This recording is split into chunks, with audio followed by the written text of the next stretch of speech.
Wakati mwingine huwa natafakari sana, nikikumbuka lile andiko kutoka katika Yeremia 32:27 inasema, tazama mimi ni Mungu wa wote wenye mwili.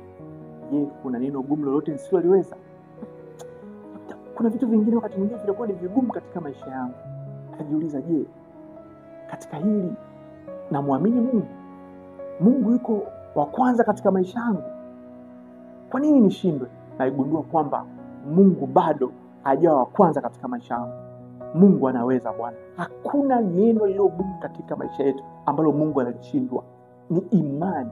Imani zetu ziko wapi? Kama tunamwamini Mungu, yote yanawezekana. Neno la Mungu linasema yote yanawezekana kwake aamini. Kama namwamini Mungu huyu, Mungu aliyeniumba, hakuna neno lililo gumu katika maisha yangu. Yuko Mungu. Kwa hiyo cha kwanza natakiwa nimwamini Mungu kwa 100%. Naye Mungu atatenda bila shaka yote. Amina.